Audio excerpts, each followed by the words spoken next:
Hello guys, അപ്പോൾ internship day 6 ആണ് ഇന്ന്. അപ്പോൾ നമ്മൾ ബസ് കയറാൻ വേണ്ടി പോയിക്കൊണ്ടിരിക്കുകയാണ്. പക്ഷേ ഇനി 4 ദിവസം കൂടി 10 ദിവസത്തെ പരിപാടിയാണ്. 9 ദിവസമാണ് വെക്കേഷൻ. അപ്പോൾ നമുക്ക് 10ാമത്തെ ദിവസം ഉണ്ടാവോ ഇല്ലയോന്ന് അറിയില്ല, നോക്കാം.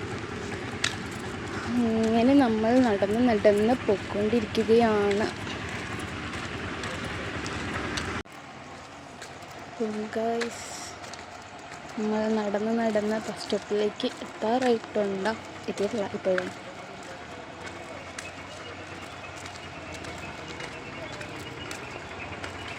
നമുക്ക് ആവശ്യമുള്ളതാണ് നമ്മൾ കൊടുക്കേണ്ടത് ഗൈസ്. എല്ലാവരും ചില്ലറ പൈസ കൊടുക്കണം.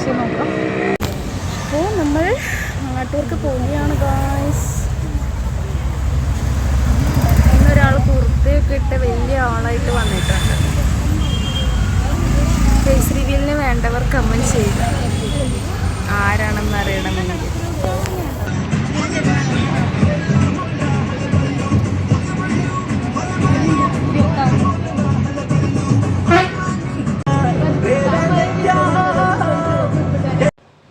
അപ്പോൾ ഗായ്സ്, നമ്മളൊരു ന്യൂൺ വോക്കിന് വേണ്ടി പോവാണ്. നട്ടപ്പുറ വെയിലത്ത്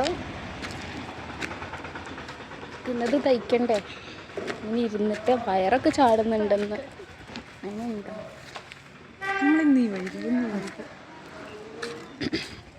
അപ്പോൾ ഇവിടെ കായലുണ്ടെന്ന് പറഞ്ഞിട്ടുണ്ടായിരുന്നു. നടന്നെത്തുമെന്ന് അറിയില്ല, എന്നാലും നമ്മൾ പോവുകയാണ്. റിഹാൻ ഇന്ന് വേറൊരു അറ്ററിലാണ് വന്നിട്ടുള്ളത്.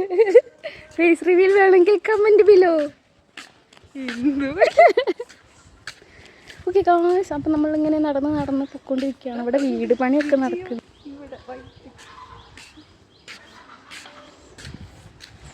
ഓക്കെ, ഇവിടെ വീട് പണിയൊക്കെ നടക്കുന്നുണ്ട് ഗായ്സ്. ഇവിടെ ആളുണ്ടെന്ന് പറഞ്ഞ് റിഹാനിനെ പേടിപ്പിക്കാൻ നോക്കുന്നു. ഇതൊക്കെ എന്താ ആള്? അവിടുത്തെ കൊല്ലല്ലേ, ഇവിടെ ഫുള്ള് വീടാണ്. സഫാനന്റെ പെണ്ണുകളാണോ?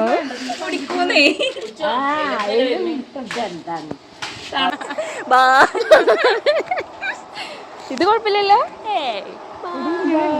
ഇങ്ങനെയാണോ? എങ്ങനെ പോണ്ടത്? ഇങ്ങനെ പോയിട്ട് അങ്ങനെ. ഓക്കെ, എങ്ങനെ പോയാലും ഭൂമി ഉണ്ടതല്ല. Guys bye. അപ്പം നമ്മൾ സഫാനെ കണ്ടുമുട്ടി, ജ്യൂസ് കുടിച്ചു, നമ്മൾ തിരിച്ചു പോവുകയാണ്. ഇന്റേൺഷിപ്പിന് വന്ന് സഫാനെ കണ്ടു. അപ്പോൾ നിങ്ങൾക്കൊന്നും മനസ്സിലായില്ലല്ലോ, നമ്മൾ ഇൻറ്റേൺഷിപ്പിന് പോയെടുത്തുനിന്ന് ഒരു ന്യൂൺ വോക്കിന് വേണ്ടിയിട്ട് ഇറങ്ങിയിട്ടുണ്ടായിരുന്നു കേട്ടോ. അപ്പോൾ നമ്മുടെ ക്ലാസ്സിലൊരു കുട്ടിയുണ്ട്, നമ്മുടെ ഫ്രണ്ട്, അവളുടെ വീടും മാങ്ങാട്ടൂരാണ്. അപ്പോൾ നമ്മൾ അവളെ വിളിച്ചിട്ടുണ്ടായിരുന്നു. അപ്പോൾ തൊട്ടടുത്താട്ടോ, നമ്മൾ ഇൻറ്റേൺഷിപ്പിന് പോകുന്ന സ്ഥലത്ത് തൊട്ടടുത്താണ്. ജസ്റ്റ് ഒരു 2 മിനിറ്റൊക്കെ നടക്കാനുള്ളൂ. അപ്പോൾ അവളുടെ വീട്ടിൽ പോയിട്ടുണ്ടായിരുന്നതാണ് നിങ്ങളിപ്പോൾ കണ്ടത് ഗൈസ്. അപ്പോൾ നമ്മുടെ ഡേ 6 കഴിഞ്ഞിട്ട് നമ്മൾ തിരിച്ച് വീട്ടിൽ പോവാണ്. അപ്പോൾ എല്ലാ വീഡിയോസിലും ഒരു നാണും ഇല്ലാണ്ട് ഞാൻ ഈ ഡയലോഗ് അടിക്കാറുണ്ട്. ഈ വീഡിയോ കണ്ടിട്ട് ഇഷ്ടപ്പെടുന്നുണ്ടെങ്കിൽ ലൈക്ക് ചെയ്യുക. അതുപോലെ ചാനൽ ആദ്യമായിട്ടും കാണുന്നുണ്ടെങ്കിൽ ഒന്ന് സബ്സ്ക്രൈബ്. അടുത്ത വീഡിയോ ആയിട്ട് കാണുന്നവരെ ബൈ.